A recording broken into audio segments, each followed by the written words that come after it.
Les gars, moi je ne sais pas pour vous, mais le match que la Côte d'Ivoire hier a livré contre la Nouvelle-Zélande, c'était pas réellement un match à la hauteur des Ivoiriens.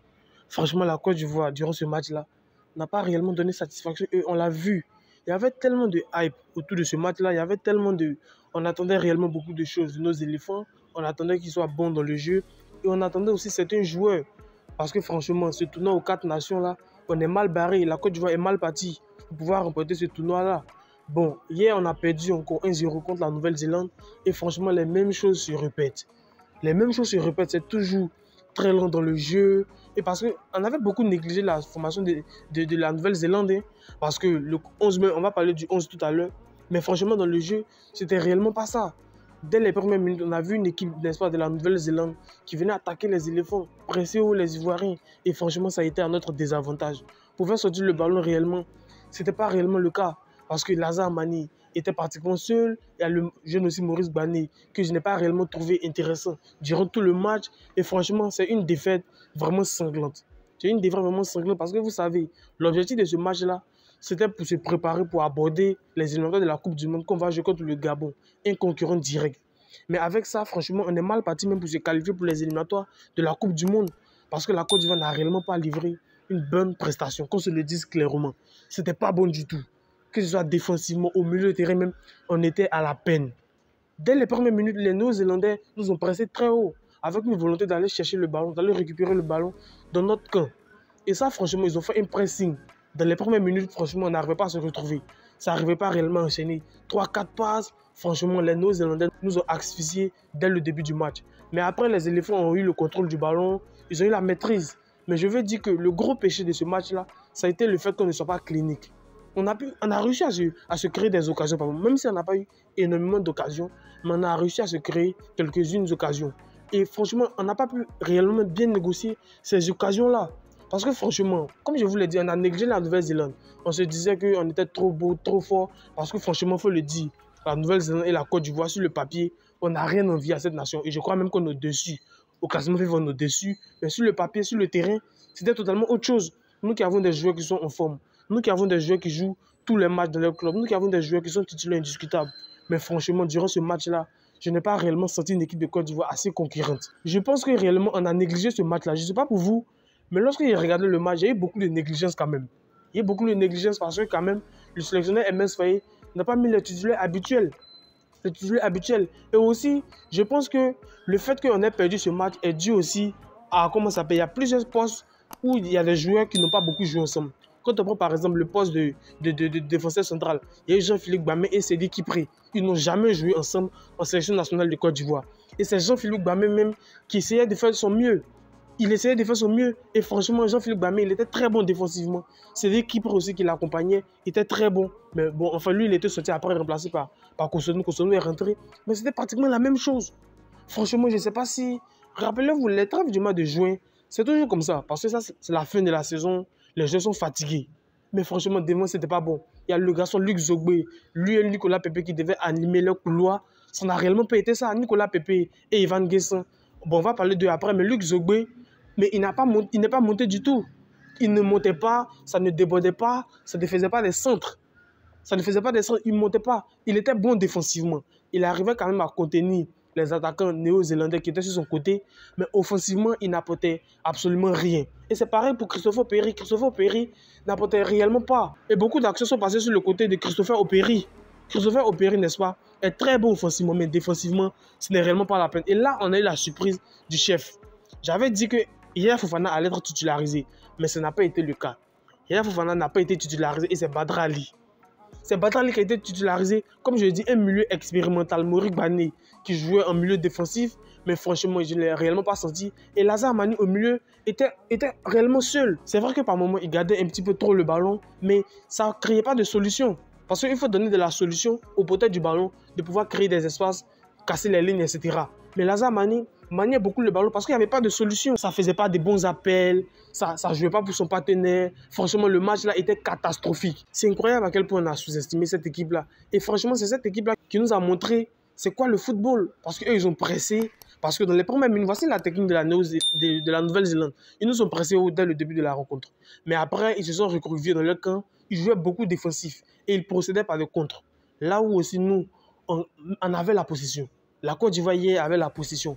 Mais réellement, on n'était pas clinique. Même le peu d'occasions qu'on se créait, on n'arrivait pas réellement à concrétiser ces occasions-là. Mais en attaque, par contre, j'ai eu de la volonté. Evan Guessant et Nicolas Pepe, par exemple, lors de la première mi-temps, ont eu beaucoup d'occasions. Nicolas Pepe percutait sur son côté, Evan Guessant pareil. Il apportait sa vitesse, il apportait sa fougue. Et Emmanuel Lat qui était titularisé durant ce match-là, franchement, sur quelques occasions, il a pu avoir quelques occasions. Mais même si dans le jeu, dans l'ensemble, ce n'était pas réellement ça. Bon, après, il était sorti. Mais Evan Guessant et Nicolas Pepe, franchement, ont réellement animé leur couloir. Ils ont réellement animé leur couloir. Et franchement, le match-là a été à la peine. Franchement, on avait la possession. Voici pourquoi le match est frustrant. On avait la possession. On a dominé cette équipe. Que ce soit dans les passes, dans les duels, etc. On a dominé cette équipe. Mais on n'a pas été clinique. Ça, c'est le péché mignon des Ivoiriens. Rappelez-vous, avant de participer à la CAN, on avait ce problème-là.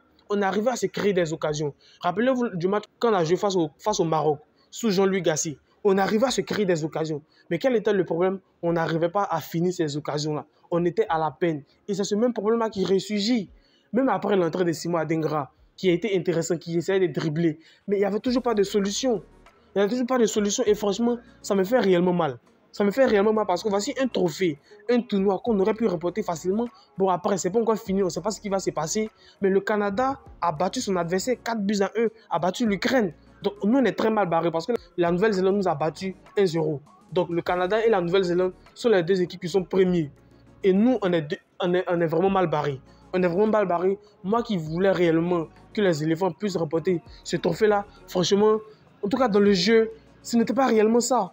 Et c'est là où je veux insister sur le coaching de MS Faye. Le coaching de MS Faye, pour moi, a été trop négligent. On a trop négligé cette équipe de la Nouvelle-Zélande. J'aurais aimé qu'on commence naturellement avec nos joueurs habituels. Nos joueurs qui sont titulaires, les Wilfried Senghor, Odilon Kosonou, Franck Kessié. C'est avec eux qu'on devait commencer. Et après, lorsqu'ils allaient faire le taf, lorsqu'on par exemple va mener 1-0, 2-0, ils peuvent sortir pour essayer de jeunes pousses. C'est là où je pense que MS Faye a fauté. Il a sa part de responsabilité dans cette défaite-là parce qu'en réalité, c'est lui qui a aligné ces jeunes-là.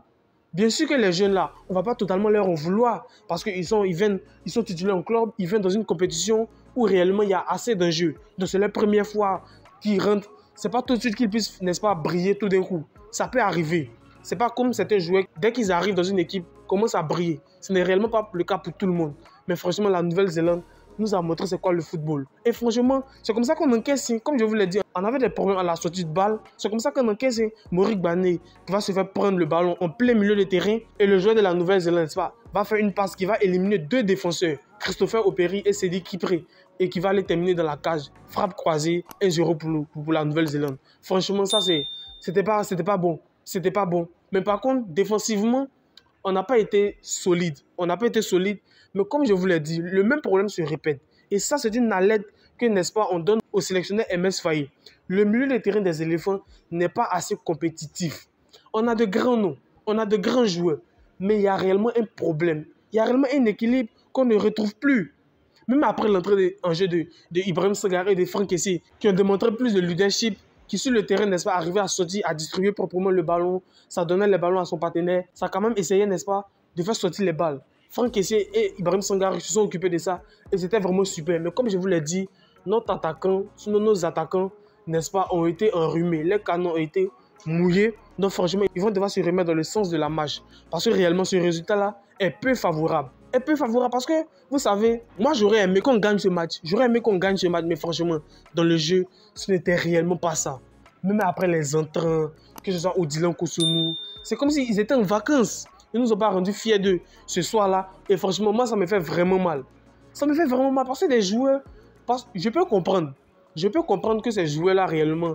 Parce que lorsque les Odilon Kosonou, Adingra, etc., tous ceux-là sont rentrés, la messe était déjà dite. Donc, je peux comprendre le fait que, même s'ils doivent monter plus de leadership, même si c'est eux-là qui doivent accompagner ces jeunes-là, mais franchement, durant ce match-là, ça n'a réellement pas été le cas. Et franchement, les gars, moi, je ne sais pas pour vous, mais on a fait un match médiocre. Mais si réellement je dois retenir une seule chose, c'est Nicolas Pepe et Evan Guessant qui ont montré plus d'espace d'opportunité, plus de percussions en attaque. Et ça, franchement, il faut les féliciter pour ça. Nicolas Pepe, malgré qu'il est titulaire en club, il a confirmé encore en équipe nationale de Côte d'Ivoire et c'est réellement une agréable chose. Evan Guessant aussi a confirmé. Dans les débuts, il y avait plus de vitesse il y avait plus de volonté d'Ivan Guessa et Nicolas Pepe. Nicolas Pepe, mais qui a eu une occasion, qui s'est créé pas mal d'occasions, mais qui les a avantagés. Là, il y en a qui accusent beaucoup Badr Ali parce que c'était depuis pas mal de temps qu'il n'a pas joué avec les éléphants. Pourquoi ils n'ont pas mis Yaya Fofana? Donc c'est sa faute. Moi, je ne pense pas réellement que ce soit sa faute. Parce que le but qu'on a encaissé, franchement, ça a été bien joué. Ça a été un bon coup, n'est-ce pas, de la Nouvelle-Zélande. Ils ont trouvé vite le décalage et l'attaquant qui a fait une frappe croisée pour pouvoir marquer. Qu'est-ce qu'il pouvait faire réellement là? Je suis qu'on aimerait voir Yaya Fofana dans ce match-là, mais il n'a pas été là. On ne va pas jeter la pierre parce que réellement, ce n'est pas réellement de sa faute. L'équipe a fauté dans l'ensemble et on doit rectifier tout ça. Ça, c'est réellement un problème que le sélectionneur MS Faye va devoir régler. Parce que comme je vous l'ai dit, ce tournoi-là, c'est pour préparer les éliminatoires de la Coupe du Monde. Ça fait longtemps qu'on n'a pas participé à la Coupe du Monde. Pendant 2 éditions, nous n'avons pas participé. Et là, actuellement, nous sommes premiers de notre poule. Et on va jouer contre le Gabon, un adversaire direct, avec qui on a seulement 1 point d'avance. On a 16 points, le Gabon a 15 points. Donc ce n'est pas encore totalement terminé. Et ce match-là, franchement, si on veut jouer contre le Gabon, on va réellement se prendre une damelle. Sachant très bien que le match est à l'extérieur. Ça, franchement, les gars, on va devoir rectifier la mise très rapidement. Et ça, réellement, ça sera au coach MS Faye de pouvoir le faire. Parce que franchement, la Côte d'Ivoire n'a pas livré une prestation vraiment impeccable dans le jeu. C'était vraiment très difficile. Donnez-moi vos avis dans les commentaires. Je n'hésiterai pas à vous répondre. Qu'est-ce que vous avez pensé réellement de ce match-là? Et qu'est-ce que vous pensez? Quels sont les compartiments à polir selon vous? Est-ce qu'il doit y avoir des changements? Est-ce qu'il doit y avoir des modifications? Est-ce que c'est le système qu'on doit changer? Donnez-moi vos avis dans les commentaires. Je n'hésiterai pas à vous répondre. Donc les gars, on va s'arrêter sur ça. Dites-moi ce que vous en pensez dans les commentaires. Abonne-toi si ce n'est pas déjà fait. Tu me lâches ton like et on se retrouve pour une prochaine vidéo. Allez, peace out.